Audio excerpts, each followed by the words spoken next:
As Russia retreats, abandoned gear joins ranks of Ukraine army.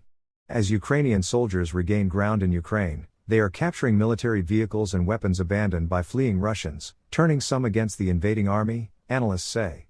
Russia and its neighbor mostly use similar Soviet-era equipment, so Ukrainians often do not need major training to use any left behind. Russia has seized chunks of Ukrainian territory since invading in late February. But Kyiv's forces have reversed some of those gains and since August have grabbed back swathes of land in the northeast and south of the country. The Ukrainians have captured a lot of land equipment, said an analyst for British intelligence analysis firm Janes, who asked to remain anonymous. It is difficult to know exactly how many items have been seized, but Janes estimates at least 200 vehicles, 45 tanks, 70 infantry fighting vehicles, and 30 artillery pieces. Many seem to have been taken in the battle for the northeastern region of Kharkiv. Russia has seized chunks of Ukrainian territory since invading in late February.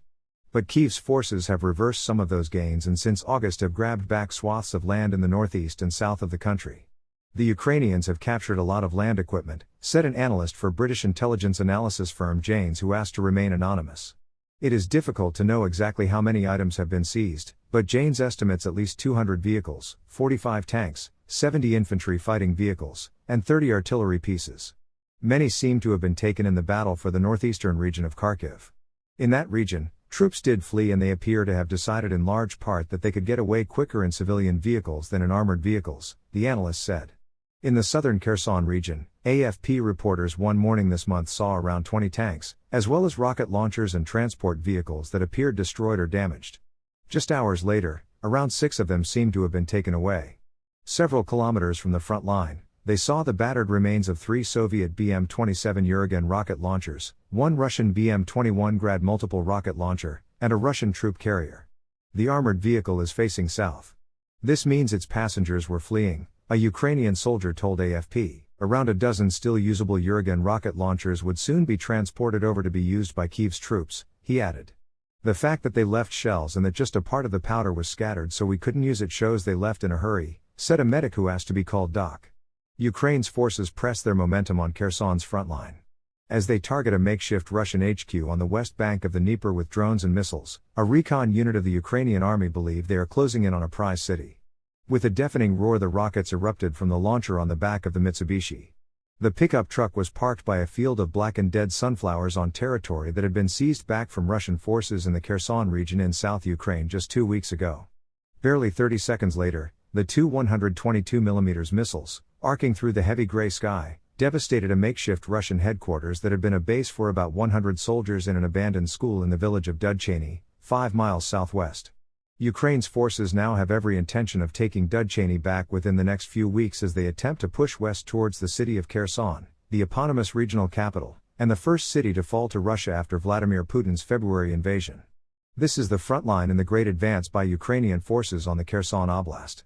In recent days, Sergei Surovikin, the newly appointed commander of Putin's forces, who made his reputation as General Armageddon in Syria, has admitted that there are difficult decisions to make in the region.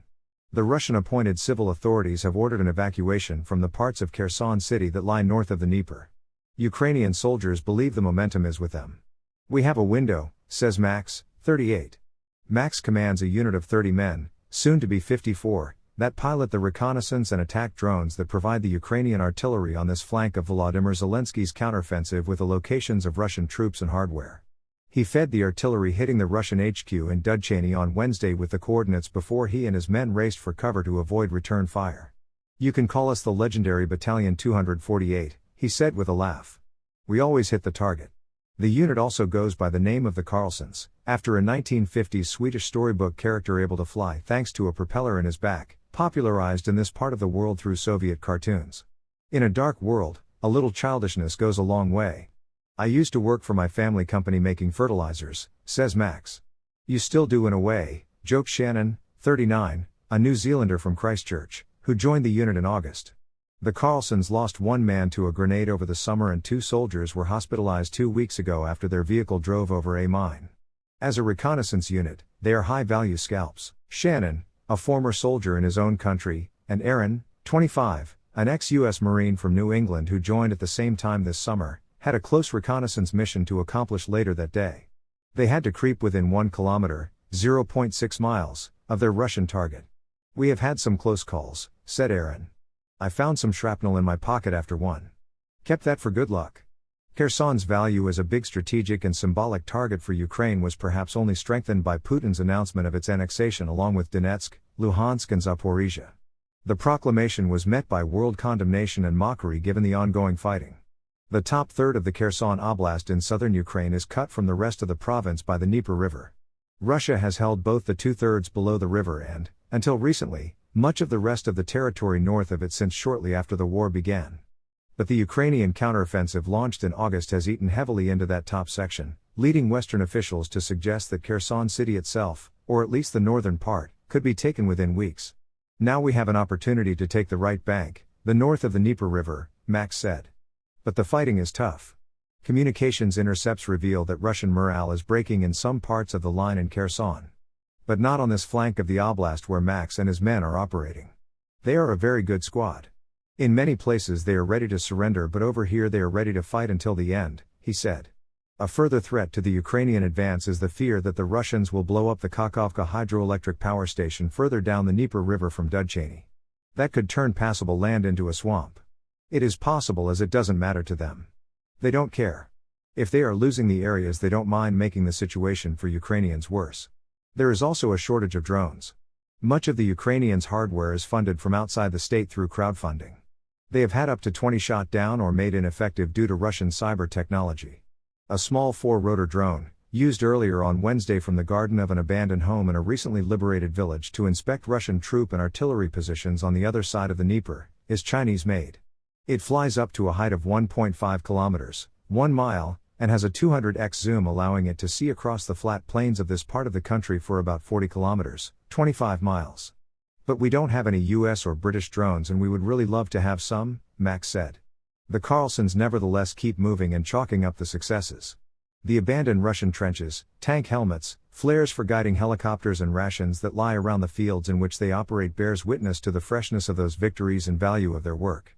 The absence of their friends alongside them reminds them of the risks they take. "We have a small favor to ask. Millions are turning to The Guardian for open, independent, quality news every day, and readers in 180 countries around the world now support us financially. We believe everyone deserves access to information that's grounded in science and truth, and analysis rooted in authority and integrity. That's why we made a different choice, to keep our reporting open for all readers, regardless of where they live or what they can afford to pay. This means more people can be better informed, united, and inspired to take meaningful action. In these perilous times, a truth-seeking global news organization like The Guardian is essential. We have no shareholders or billionaire owner, meaning our journalism is free from commercial and political influence. This makes us different. When it's never been more important, our independence allows us to fearlessly investigate, challenge and expose those in power." The Ukrainian defenders eliminated 28 invaders, 2 Masta-S self-propelled howitzers, an enemy observation post, and 2 ammunition depots in the southern direction over the past day. In the southern Budd direction, the situation in our operational zone is still difficult but controlled. The enemy pursues the tactics of active defense and counter-battery resistance along the front line. But at the same time, the enemy inflicts fire damage to our positions, rear areas, and communities along the front line, the Operational Command South reports.